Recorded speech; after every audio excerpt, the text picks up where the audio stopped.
तुम्हारे गलत कर्मों की वजह से तुम्हें अगले जन्म में पशु योनि भोगनी पड़ेगी। क्या आपने कभी सोचा है कौन से कर्म करने से मनुष्य को पशु योनि मिलती है? किस पाप के कारण अगला जन्म कुत्ते का होता है? कौन से कर्म इंसान को सांप बनाते हैं? और वो कौन सा अधर्म है जो आत्मा को कीड़े मकोड़े की योनि तक पहुंचा देता है? ये गहन ज्ञान स्वयं श्री कृष्ण ने गरुड़देव को दिया था। तो आइए इस दिव्य कथा के माध्यम से कर्मों का ये गहरा रहस्य विस्तार से समझते हैं, ताकि हम जान सकें क्या करना है और क्या नहीं। गरुड़देव एक दिन द्वारका में श्री कृष्ण के पास आए। उनके मुख पर गहरी जिज्ञासा थी और मन में एक प्रश्न जो उन्हें भीतर से व्याकुल कर रहा था। प्रणाम कर वे बोले, प्रभु, मैंने देखा है कि मृत्यु के बाद कुछ जीव मनुष्य योनि में नहीं लौटते।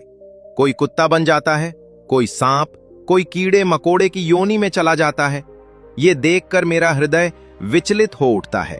कृपया बताइए, ऐसे कौन से पाप होते हैं जिनके कारण मनुष्य को पशु योनि प्राप्त होती है? श्री कृष्ण मंद मुस्कान के साथ गरुड़देव की ओर देखे। उनका स्वर शांत था, पर शब्दों में गहरी गंभीरता थी। वे बोले, गरुड़, तुम्हारा यह प्रश्न अत्यंत महत्वपूर्ण है। यह केवल तुम्हारी जिज्ञासा नहीं, बल्कि समस्त मानव जाति के लिए विचार करने योग्य विषय है। कर्म का फल सूक्ष्म होता है और उसे समझना सरल नहीं। थोड़ा ठहर कर श्री कृष्ण ने आगे कहा, इसका उत्तर मैं तुम्हें सीधे नहीं, बल्कि एक कथा के माध्यम से दूंगा। यह कथा हर उस मनुष्य के लिए कल्याणकारी होगी जो अपने कर्मों और उनके परिणामों को समझना चाहता है। इतना कहकर श्री कृष्ण कथा आरंभ करने लगे और गरुड़देव ध्यानपूर्वक सुनने लगे। बहुत ही समय पहले की बात है। एक शांत और हरियाली से भरे गांव में एक ब्राह्मण रहता था। उसका घर सादा था, पर उसमें संतोष और शांति का वास था। ब्राह्मण वेदों और शास्त्रों का गहरा ज्ञान रखता था। उसका जीवन नियम, संयम और धर्म के मार्ग पर चलता था। उसके साथ उसकी पत्नी रहती थी, जो स्वभाव से अत्यंत सरल, पवित्र और धर्मपरायण थी। दोनों का जीवन एक दूसरे के सम्मान और समझ पर टिका हुआ था। ब्राह्मण की पत्नी प्रतिदिन प्रातः ब्रह्म मुहूर्त में उठती, स्नान करके स्वच्छ वस्त्र धारण करती और सबसे पहले तुलसी के पौधे में जल अर्पित करती। दीप जलाकर वह ईश्वर का स्मरण करती और पूरे मन से प्रार्थना करती। उसके लिए यह केवल एक नियम नहीं था, बल्कि श्रद्धा से भरा हुआ भाव था। घर के हर काम में उसका मन लगा रहता और वह बिना किसी शिकायत के अपने कर्तव्यों का पालन करती। उनके घर में धन, अन्न और सम्मान की कोई कमी नहीं थी।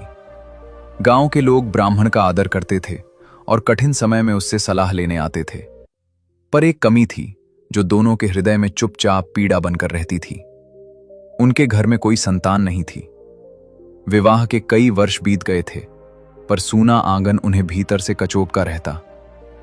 एक दिन संध्या के समय ब्राह्मण अपनी पत्नी के पास आकर बोला, मैंने जीवन में जो कुछ पाया है वो सब ईश्वर की कृपा से है, पर मन के किसी कोने में ये अभाव बार बार उभर आता है। क्या हमने कहीं कोई त्रुटि की है जो हमें ये सुख नहीं मिला? पत्नी ने शांत स्वर में उत्तर दिया, स्वामी, ईश्वर जो करता है वह हमारे कल्याण के लिए ही होता है। संभव है ये भी हमारी किसी परीक्षा का समय हो। हमें धैर्य नहीं छोड़ना चाहिए और प्रार्थना करते रहना चाहिए। इसके बाद दोनों ने और अधिक नियम पूर्वक ईश्वर की उपासना आरंभ की। ब्राह्मण ने व्रत किए, दान दिया और तीर्थों का स्मरण किया। वो प्रतिदिन ईश्वर से केवल एक ही वरदान मांगता, संतान का नहीं, बल्कि सद्बुद्धि और सही मार्ग पर चलने की शक्ति का। पर मन के भीतर एक कोमल इच्छा भी छिपी रहती। समय बीतता गया। विवाह के 7 वर्ष पूरे हो गया। एक दिन ब्राह्मण की पत्नी ने एक अद्भुत स्वप्न देखा। उसने देखा कि एक दिव्य प्रकाश उसके घर में प्रवेश कर रहा है। वो घबरा कर उठी, पर उसके मन में एक अजीब सी शांति थी। कुछ ही दिनों बाद उसने ब्राह्मण को यह समाचार दिया कि वो गर्भवती है। ब्राह्मण की आंखों में उस दिन आंसू थे, पर वे आंसू दुख के नहीं, कृतज्ञता के थे। वो बोला, लगता है ईश्वर ने हमारी प्रार्थना सुन ली। अब हमारा कर्तव्य और भी बढ़ गया है। हमें इस आत्मा को सही संस्कार देने होंगे। समय आने पर उनके घर एक पुत्र का जन्म हुआ। पूरा घर आनंद से भर गया। वर्षों से सूना पड़ा आंगन बालक की किलकारियों से गूंज उठा। ब्राह्मण और उसकी पत्नी उस बालक को देखकर थकान और पीड़ा सब भूल गए। उनके लिए वो बालक केवल संतान नहीं, ईश्वर का प्रसाद था। ब्राह्मण बालक को गोद में लेकर अक्सर कहता, मैं चाहता हूं कि मेरा पुत्र बड़ा होकर वेदों और शास्त्रों का ज्ञाता बने और धर्म के मार्ग पर चले, जैसे हमारे पूर्वज चले हैं। यदि उसके हृदय में करुणा और सत्य होगा तो ज्ञान अपने आप उसके पास आएगा। हमें उसे प्रेम और सही उदाहरण देना होगा। ब्राह्मण स्वभाव से अत्यंत दयालु था। प्रतिदिन प्रातः वो एक गाय को रोटी खिलाए बिना भोजन नहीं करता था। उसे लगता था कि ये उसका धर्म है। गांव की गलियों से गुजरते समय यदि कोई कुत्ता, बिल्ली या पक्षी उसे दिख जाता तो वो रुककर उसे कुछ न कुछ खाने को अवश्य देता। ये सब वो दिखावे के लिए नहीं, बल्कि भीतर की करुणा से करता था। एक दिन एक पड़ोसी ने उससे कहा, आप इतना दान करते हैं, हर जीव का इतना ध्यान रखते हैं, क्या आपको कभी ये बोझ नहीं लगता?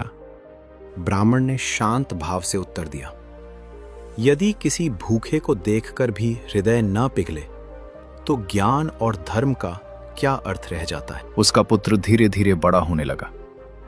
ब्राह्मण उसे अपने साथ बैठाकर वेदों की ध्वनि सुनाता, मंत्रों का उच्चारण करवाता और साथ ही जीवन के छोटे छोटे संस्कार भी सिखाता।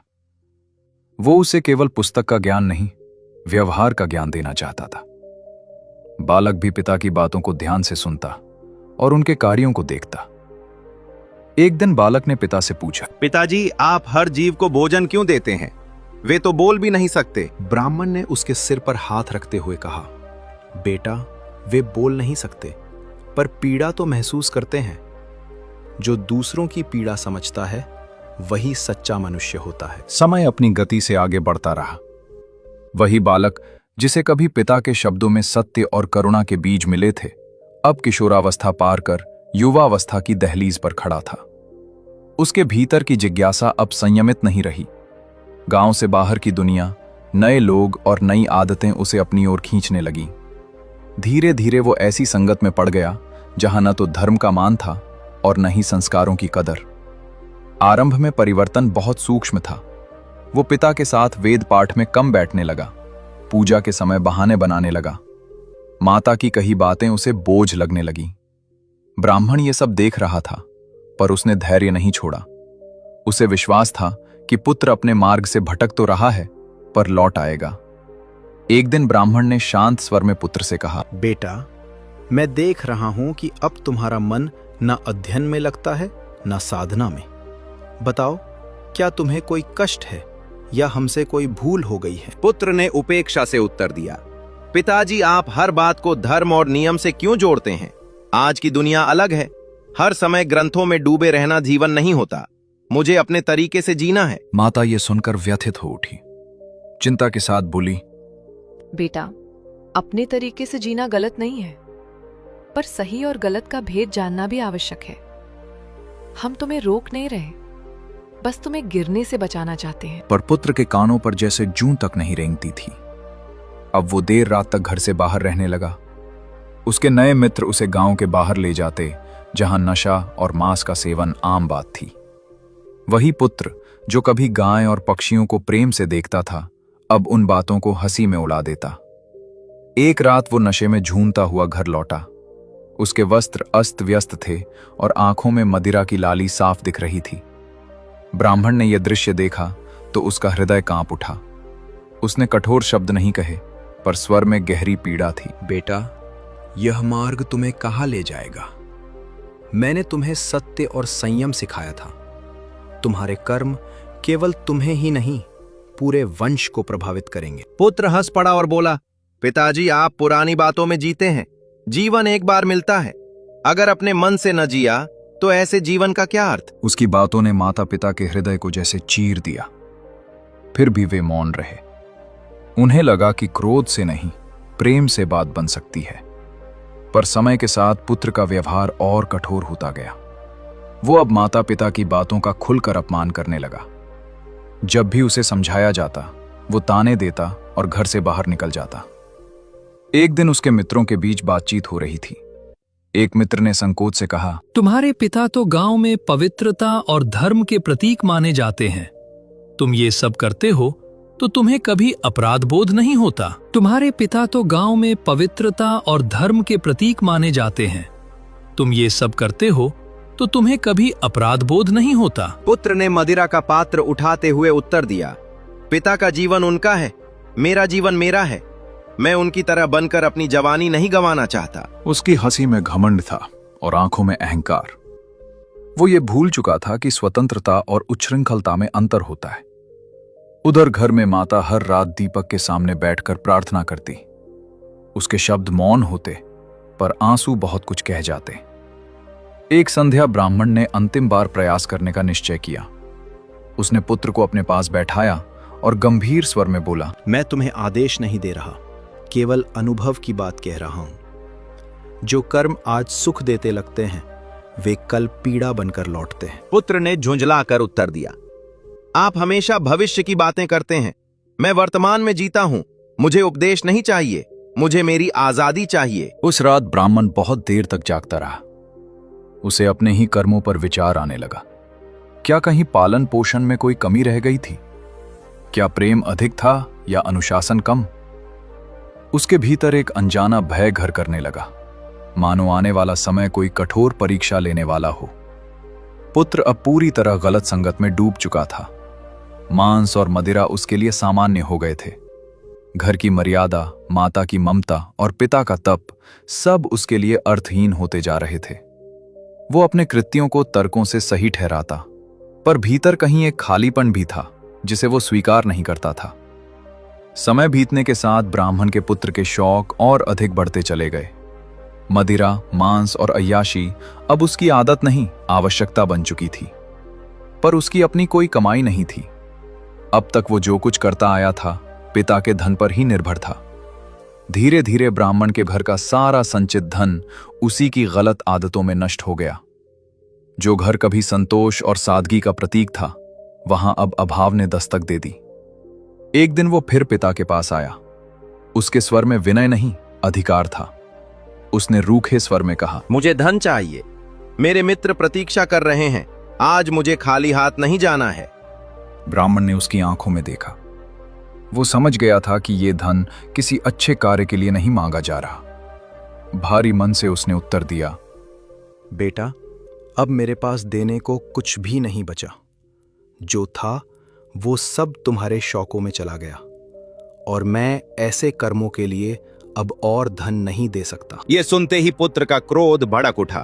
तो आपने मुझे बेसहारा छोड़ दिया। आपने कभी मेरी इच्छाओं को समझा ही नहीं। अगर धन नहीं दे सकते तो मुझे उपदेश देने का भी अधिकार नहीं रखते। माता बीच में आई। उसके स्वर में कांपती हुई पीड़ा थी। बेटा, क्रोध में ऐसा मत बोलो। हमने तुम्हारे लिए क्या नहीं किया। आज भी तुम्हें सही मार्ग पर लाने की आखिरी कोशिश कर रहे हैं। पर पुत्र पर जैसे अंधकार छा गया था। गुस्से में उसने घर का सारा मान मर्यादा भूलकर माता पिता से झगड़ा किया। कटु शब्द बोले, अपमान किया और अंत में उन्हें घर से बाहर निकाल दिया। जिस आंगन में उन्होंने उसे चलना सिखाया था, उसी आंगन से वे आज अपमानित होकर निकल पड़े। ब्राह्मण की आंखों से आंसू बह रहे थे, पर वो शांत था। उसने पत्नी का हाथ थामा और कहा, संभव है यही हमारे कर्मों की परीक्षा हो। ईश्वर जहां ले जाएंगे वहीं हमारा आश्रय होगा। रात के समय दोनों जंगल की ओर बढ़ते चले गए। न कोई ठिकाना, न कोई साधन।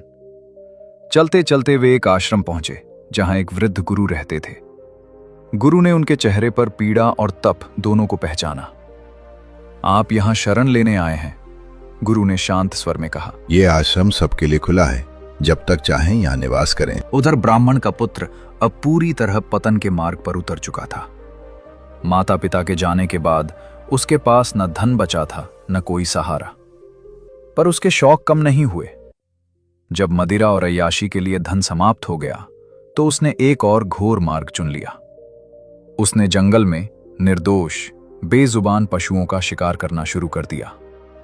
उनका मांस बेचकर वो धन कमाता और उसी धन से फिर नशे में डूब जाता।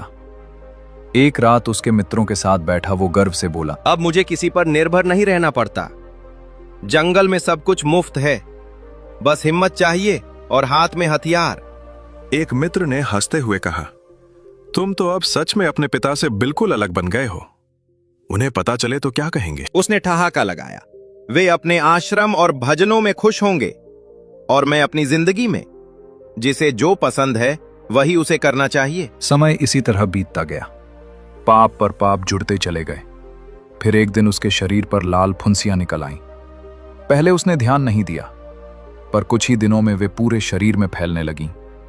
उनमें असहनीय जलन और पीड़ा थी। वो न ठीक से बैठ पाता न लेट पाता। रातें करवटें बदलते कटने लगीं।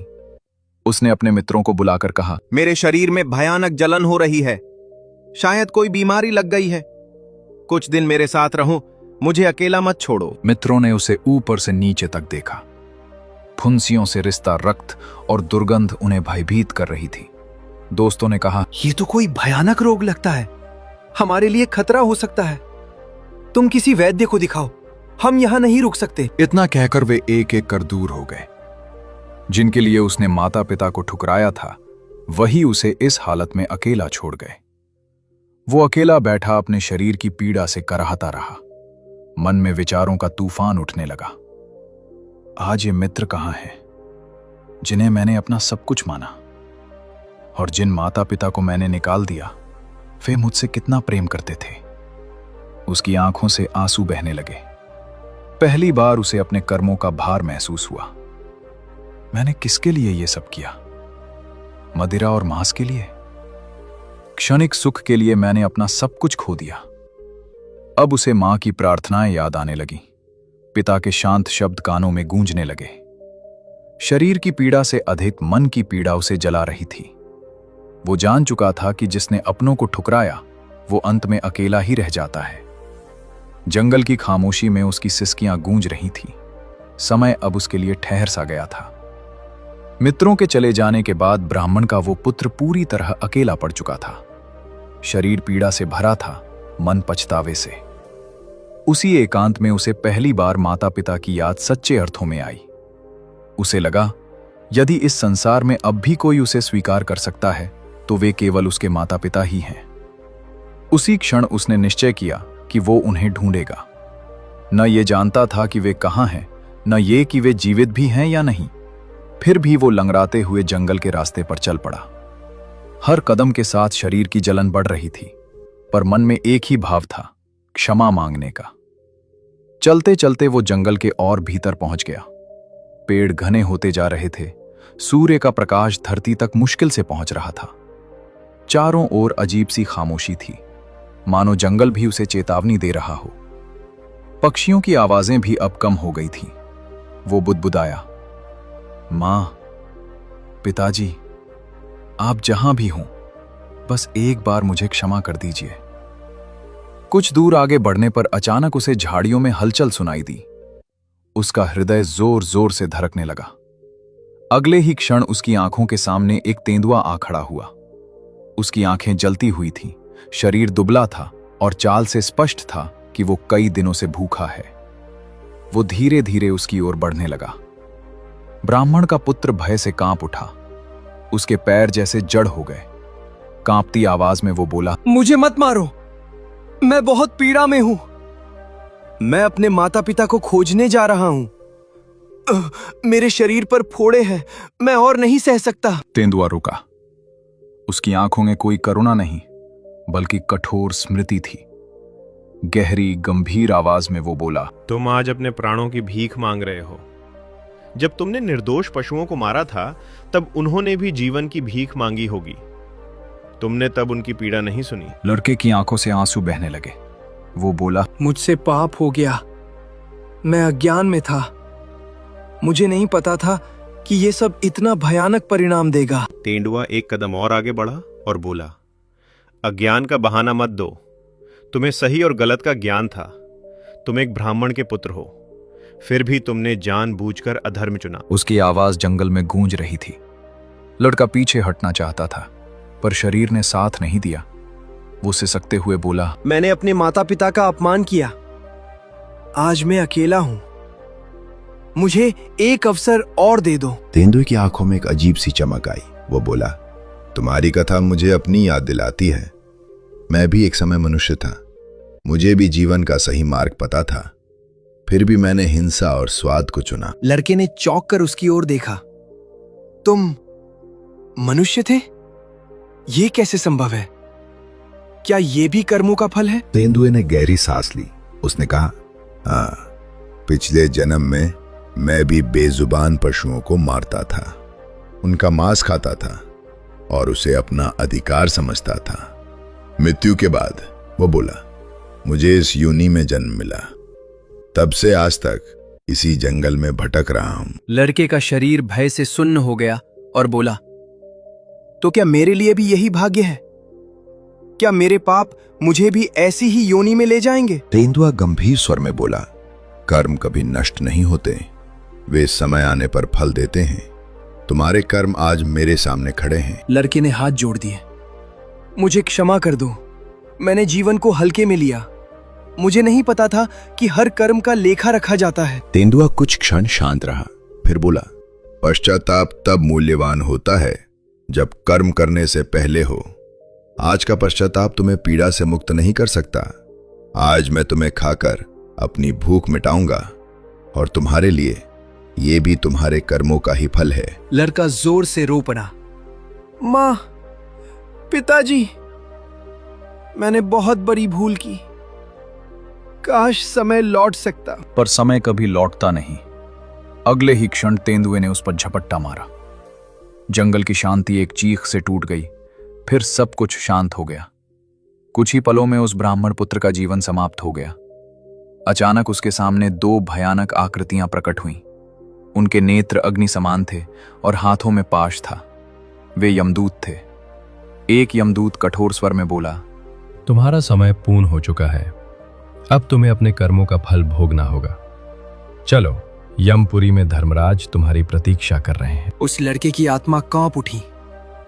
मुझे और अवसर नहीं मिलेगा। मैं पश्चाताप कर चुका हूं। क्या अब भी कोई मार्ग शेष नहीं? दूसरा यमदूत बोला, पश्चाताप का समय जीवन में होता है, अब तो केवल कर्मों का लेखा शेष है। वे दोनों उसकी आत्मा को साथ लेकर यमपुरी की ओर चल पड़े। मार्ग में उसने अनेक आत्माओं को देखा। कोई रो रहा था, कोई कराह रहा था, कोई मौन खड़ा था। हर चेहरे पर अलग पीड़ा थी, पर कारण एक ही था, अपने कर्म। कुछ ही समय में वे यमपुरी पहुंचे। वहां का वातावरण गंभीर था। विशाल सभागृह में धर्मराज यमराज विराजमान थे। उनके मुख पर न क्रोध था न करुणा, केवल न्याय। उनके समीप चित्रगुप्त अपने ग्रंथों के साथ खड़े थे। यमदूतों ने प्रणाम कर कहा, महाराज, ये वही आत्मा है जिसने जीवन में अनेक अधर्म किए। इसे आपके सम्मुख उपस्थित किया गया है। यमराज ने गंभीर दृष्टि से आत्मा की ओर देखा। उन्होंने कहा, चित्रगुप्त, इसके कर्मों का पूरा लेखा प्रस्तुत करो। चित्रगुप्त ने ग्रंथ खोला। उनका स्वर शांत था, पर शब्द कठोर सत्य से भरे थे। ये आत्मा एक धर्मनिष्ठ ब्राह्मण की संतान थी। इसे सही और गलत का पूर्ण ज्ञान प्राप्त था। फिर भी इसने जानबूझकर अधर्म का मार्ग चुना। उन्होंने आगे बढ़ा, माता पिता का अपमान किया, उनके धन को नशे और विलास में नष्ट किया, निर्दोष पशुओं की हत्या कर मांस का व्यापार किया। पश्चाताप देर से किया, जब फल सामने आ चुका था। आत्मा सिर झुकाए खड़ी थी। महाराज, वो बोली, मैंने बहुत बड़ी भूल की। मैं स्वीकार करता हूं कि मेरे कर्म गलत थे। मुझसे जो भी दंड हो, मैं उसे सहने को तैयार हूं। यमराज का स्वर गूंजा, न्याय स्वीकार करना धर्म की पहली सीढ़ी है, पर यह तुम्हारे कर्मों को मिटा नहीं सकता। हर कर्म का फल भोगना ही पड़ता है। उन्होंने कुछ क्षण मौन रखा, फिर बोले, तुमने जीवन में बेजुबान प्राणियों को पीड़ा दी। अब तुम्हें स्वयं उन योनियों में जाकर उस पीड़ा को अनुभव करना होगा। यमराज ने घोषणा की, तुम्हें पहले सांप की योनि दी जाती है। इसके बाद तुम कुत्ता, मेंढक और कीड़े मकोड़ों की योनियों में भी जन्म लोगे। वे योनियां जहां भय, भूख और तिरस्कार निरंतर साथ रहते हैं। आत्मा कांप उठी। क्या ये दंड कभी समाप्त होगा? क्या मुझे मानव जन्म फिर मिलेगा? यमराज ने उत्तर दिया, जब तुम्हारे संचित कर्म समाप्त होंगे तभी आगे का मार्ग खुलेगा। ये यात्रा लंबी है पर न्यायपूर्ण है। इसके बाद यमदूतों ने उसे सांप की योनि में भेज दिया। अगले ही क्षण वो स्वयं को धरती लोक में एक सांप के रूप में अनुभव करने लगा। न भाषा थी, न अभिव्यक्ति, केवल भय और भूख। हर पल उसे मनुष्यों से खतरा था, हर जीव उसे मारने को तत्पर था। सांप की योनि में उसने पहली बार समझा कि भय क्या होता है। पत्थरों के नीचे छिपकर रहना, भोजन के लिए संघर्ष करना और हर क्षण मृत्यु की आशंका। उसे अपने पिछले जन्म की क्रूरता अब स्पष्ट दिखाई देने लगी। समय बीतने पर जब उस योनि का फल पूरा हुआ तो उसे दूसरी योनि में भेज दिया गया। कभी वो कुत्ता बना, जहां उसे दुत्कार और भूख मिली। कभी मेंढक, जो हर कदम पर कुचले जाने का भय सहता है। कभी कीड़ा, जिसे कोई महत्व नहीं देता। हर योनि में उसे एक ही बात समझ में आती गई, जिस पीड़ा को मैंने दूसरों को दिया, वही पीड़ा अब मेरा अनुभव बन चुकी है। उसकी चेतना धीरे धीरे परिपक्व होने लगी। उसे माता पिता का प्रेम, पिता की करुणा और माता की प्रार्थनाएं अब स्पष्ट दिखने लगी। पर अब शब्द नहीं थे, केवल अनुभव थे। कथा सुनाने के बाद श्री कृष्ण कुछ क्षण मौन रहे। फिर वो आगे बोले, मनुष्य पशु की योनि प्राप्त करेगा, उसके कई कारण हैं। पहला कारण है क्रूर हिंसा और निर्दयता। जो मनुष्य बिना किसी आवश्यकता के, केवल स्वाद, मजा या मनोरंजन के लिए पशु पक्षियों की हत्या करता है और दूसरों के दर्द को महसूस नहीं करता, उसकी आत्मा को उसी हिंसा से जुड़ी पशु योनि में जाना पड़ता है। ऐसे कर्म करुणा से शून्य होते हैं और करुणा के बिना मनुष्य मनुष्य नहीं रह पाता। फिर श्री कृष्ण ने आगे कहा, दूसरा कारण है भोजन में लोभ और असंयम। जो व्यक्ति केवल जीभ के सुख के लिए जीता है, खाने पीने में कोई मर्यादा नहीं रखता और विवेक को छोड़ देता है, उसे ऐसी योनि मिलती है जहां बुद्धि नहीं, केवल भूख और प्रवृत्ति होती है। मनुष्य को भोजन करना चाहिए, भोजन को मनुष्य पर शासन नहीं करना चाहिए। तीसरे विषय पर वे बोले, तीसरा कारण है काम वासना में डूबा जीवन। जो मनुष्य स्त्री पुरुष के सम्मान को भूलकर केवल वासना को ही जीवन का लक्ष्य बना लेता है, पर स्त्री गमन, छल और भोग में लिप्त रहता है, वो आत्मा ऐसी योनि पाती है जहां विवेक समाप्त हो जाता है और केवल प्रवृत्ति शेष रहती है। वासना पर नियंत्रण न हो तो आत्मा नीचे की ओर गिरती है। गरुड़देव ध्यान से सुन रहे थे। श्री कृष्ण ने आगे कहा, चौथा कारण है माता पिता और गुरु का अपमान। जिनसे जीवन मिला, जिनसे संस्कार और दिशा मिली, यदि मनुष्य उन्हीं का अपमान करे, उनकी सेवा से मुंह मोड़ ले, तो वह कृतघ्न कहलाता है। ऐसी आत्मा को ऐसी पशु योनि मिलती है जहां सेवा तो करनी पड़ती है पर सम्मान नहीं मिलता। अंत में श्री कृष्ण ने कहा, पांचवां कारण है अहंकार। जो व्यक्ति अपने धन, शक्ति, ज्ञान या पद के घमंड में दूसरों को तुच्छ समझने लगता है, गरीब और निर्बल का उपहास करता है, उसे वही योनि मिलती है जिसे वह तुच्छ समझता था, ताकि वो अनुभव से जाने कि घमंड का फल क्या होता है। श्री कृष्ण ने बात समाप्त करते हुए कहा, गरुड़, पशु योनि दंड मात्र नहीं है, वो आत्मा के लिए शिक्षा है। मनुष्य जन्म सबसे बड़ा अवसर है। जो इसे करुणा, संयम और विनम्रता से जी लेता है, वही इस चक्र से मुक्त हो पाता है। गरुड़देव नतमस्तक हो गए। उन्होंने कहा, प्रभु, आज आपने कर्म और करुणा का सच्चा अर्थ समझा दिया। दोस्तों, यदि आपको यह कथा पसंद आई हो तो वीडियो को लाइक करें, शेयर करें और ऐसे ही धर्म व कर्म से जुड़ी कथाओं के लिए चैनल को सब्सक्राइब करें और कमेंट में जय श्री कृष्णा अवश्य लिखें।